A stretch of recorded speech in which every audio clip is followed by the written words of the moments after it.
Sup with it. Just felt like making a video. Well, I guess mainly because I haven't been able to for the last week or so. I put up a video on Monday, last Monday, uh, the Monday before the one that just happened, at like, I don't know, 4 or 5 a.m. of me just freaking out over the fact that the next day I was going to get my wisdom teeth removed. But I ended up just taking the video down after it was only up for like half an hour because I was looking back at it and I realized it was like 8-9 minutes long of me just essentially saying I'm getting my wisdom teeth removed. So it was just a hollow video. So I was like, it was just a video I made out of anxiety. So I took that down. And but it ended up happening the next day, and my memory of it is as follows. I woke up and I was all freaking out, and Lynn calmed me down, and I didn't take one of my Xanax at all. I was just because I was going to get anesthetized. I didn't want anything to interfere. So all I remember is freaking out in the waiting room, and then they called me back there, and the anesthesiologist, he was like, your anxiety seems to be pretty high. But he was very calm. But I was like shaking and trembling. And I was very, I mean, they're about to take the teeth that are most in my face out of my face. And I had only had one oral surgery before, and I was about 12 or 13. I think I told it in that video, but I took it down anyway, so I might as well tell it again. When I was about 12 or 13, I used to have a big gap between these two front teeth. Like it was a big one, like you could put a toothpick through the thing. And so but my other teeth were fine, like the alignment is fine. So braces weren't really necessary. So what the doctor did, Dr. Vanderpool in Medford, Oregon, fucking heartless old man. He took a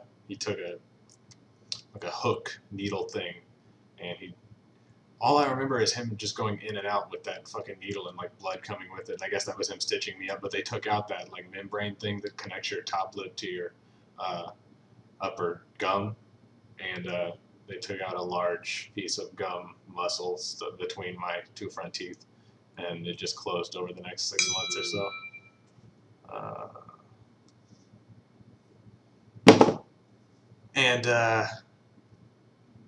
But that was pretty traumatizing because they only put me on nitrous for that, and yeah, I'm not a fan of the nitrous. I've had bad trips. It's not a fun one. So the surgical consult before this surgery, for my wisdom teeth, I told him about all this, and he's like, yeah, okay, so we'll definitely just knock you out then.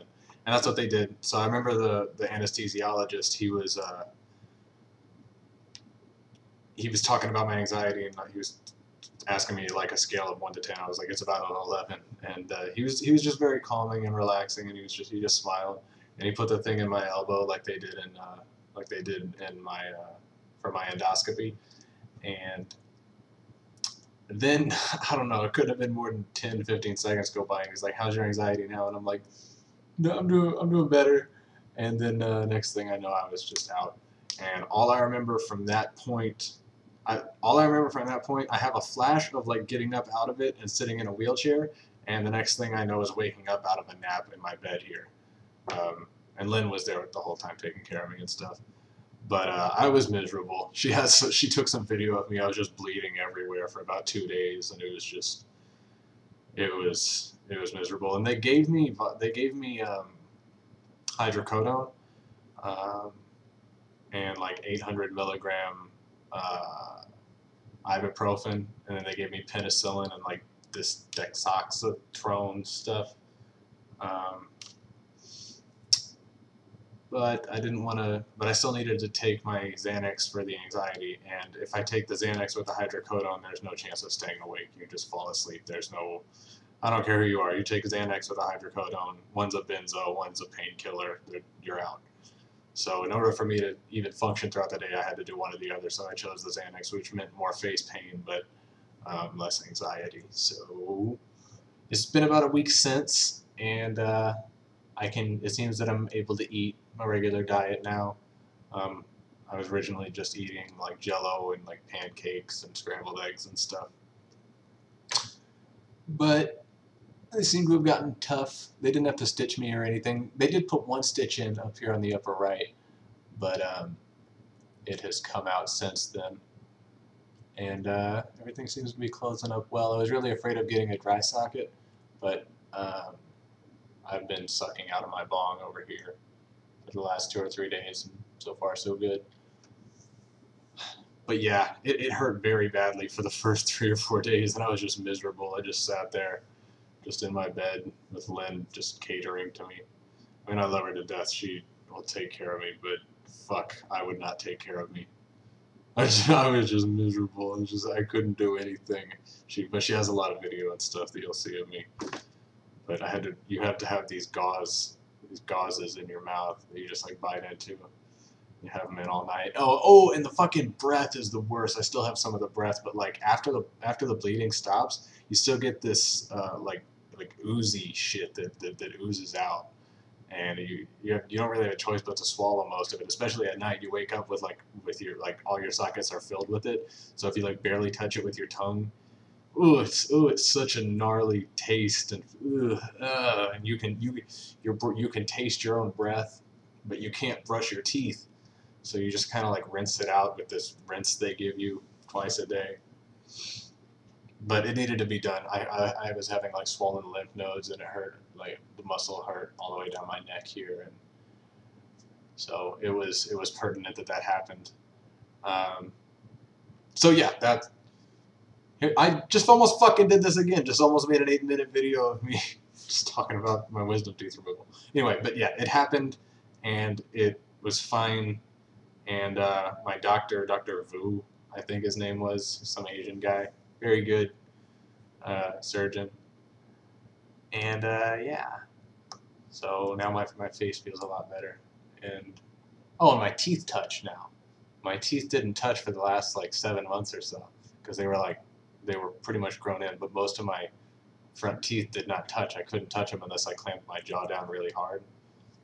But now it feels weird. My mouth feels a lot smaller. Okay, but what I wanted to make this video about was I wanted to tell you the story of Kaitlin, the waitress. Alright, so I guess we'll just get right into it, and this is obviously going to be more than one part, so hopefully I can remember to stop this at the 15 minute mark. Anyway, so let's get into this. Rewind to September,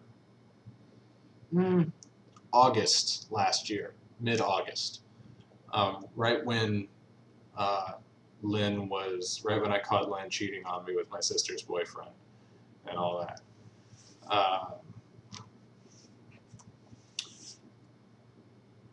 During that time, if you remember, on September 11th, my apartment had gotten broken into. So it was like this month of just traumatizing shit. But that night that my apartment got broken into, I moved all my stuff into my sister's place, and I took my essentials and I moved into a hotel. And you can see a video that I made of that as soon as I got in that hotel, of me just being all distorted and shit and fucked up. But, I'm giving myself anxiety just talking about it. Hold up.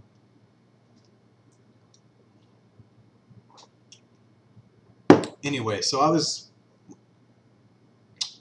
this time last year, around August, September, I was not in a good place. I had just been cheated on in a relationship that had been going on for, almost 4 years by then, or almost 5 years by then. And then I had my house broken into. And in that time, while I was at that hotel, that's when that thing happened with those black guys, and I was like ambushed and stuff, and my car was tried for twice during that time, during the 2 months that I was staying in that hotel and moving into this apartment.